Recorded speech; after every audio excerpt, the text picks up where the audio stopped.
But friends, everyone is surprised to see the mysterious world, the universe. Human being has limited resources of intelligence to understand the total mystery of the earth and the world and the universe. But there have been great courageous human beings who really try to understand the natural secrets and mysteries. And because of their discovery and invention, we have conquered the space and time. And we have tried to go to the moon, and we are also trying and striving and seeking different ways and means to establish a colony on the Mars. That is the story of the saga and braveness of the humanity. Beloved friends, still we know very little. Our knowledge is very limited to understand the universe. The universe is so vast and so big that our Mother Earth is just like an atom or electron.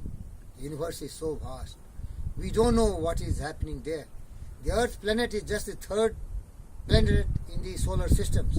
But there may be various systems, various solar systems in the Milky Ways and millions of Milky Ways. People are not at all able to understand.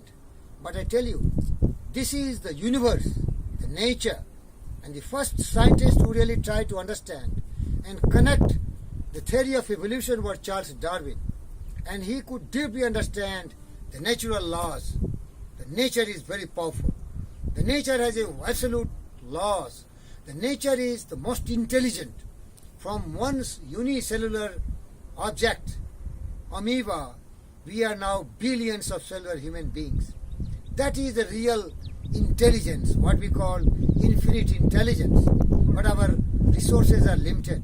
Still we know very little about it.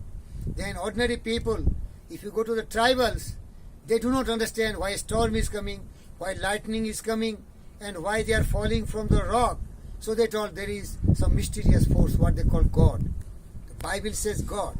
In Hinduism, they say Devi, Devta, Rama, Krishna, and so many different names. The Muslims has a different concept. They say Allah. They say Allah. So the people who are not knowing that much of science, they are confined and confused to understand the mysterious universe. They only call the mystery of the nature God, because that is beyond our limit.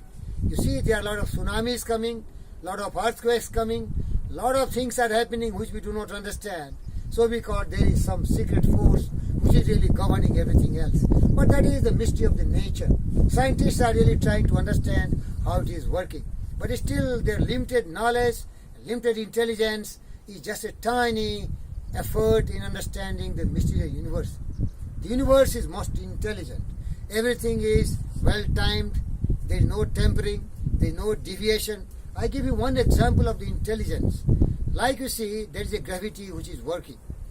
There is well programming in a seed of any plant. Suppose you want a mango fruits, you have to sow the seed of a mango. Now you see the modern scientists, they have made software, they have made hardware, and as per their intelligence and planning, it will be displayed on the screen of your televisions or PC or whatsoever.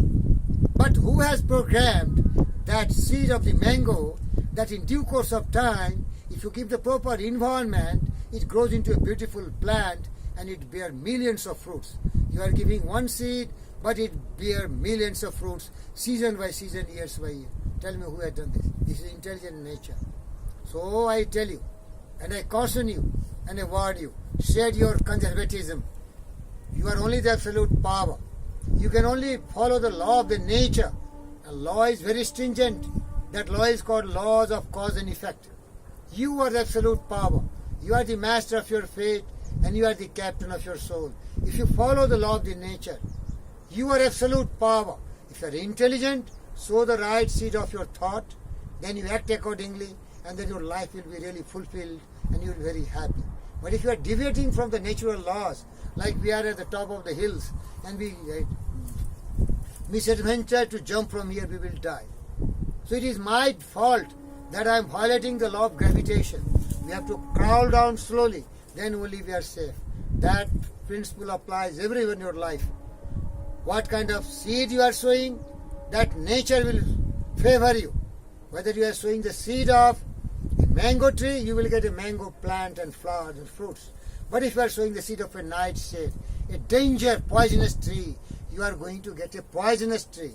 You are responsible for your fate and you are responsible for your destiny. That's why it is said, a man is literally what he thinks. His character being the complete sum of his thoughts. So I am telling you about what is God. God is the concept of some people.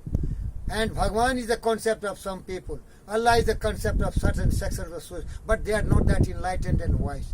Our scientists like Charles Darwin, he was the most intelligent human being. Even Einstein was most intelligent being. And the most intelligent human being born was Buddha.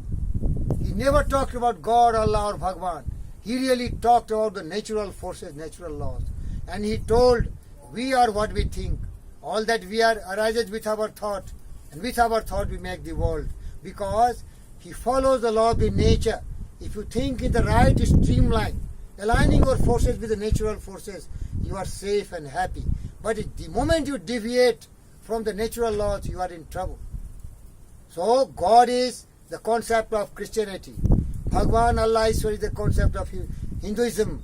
Allah is the concept of somebody. Buddha is the concept of Buddhist followers. But God, basically you are. God is basically the natural forces.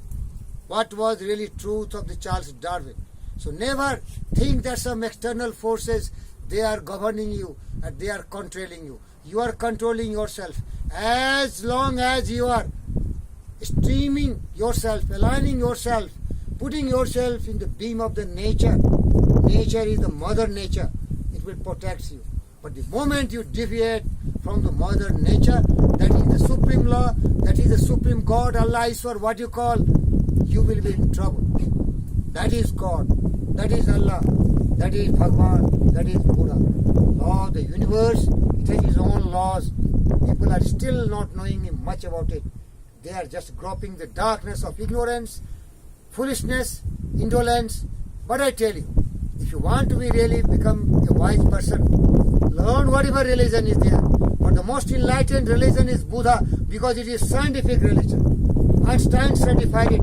Buddha never talked about anything that is a misconcept of the ignorant people. They blame everything, fate, destiny, God. But Buddha taught, no, you are the master of your fate. You are the captain of your soul. You are what you think. All that you are arises with your thought. Thought in the mind has made you. What you are by wrought and built by your thought. If you follow evil thoughts, you will be in trouble. If you think pure thoughts, you will be very happy. Thank you very much. So God is the natural forces. Charles Darwin, Buddha concept, Einstein concept. Thank you, our beloved cameraman, Dr. Satnarayana sir, and my companion, the wisest man I have met in my life, Dr. Mohan. Natural law is love. Thank you very much, Guruji, for sharing good wisdom with us this morning. Okay, thank you. Thank you for both of you.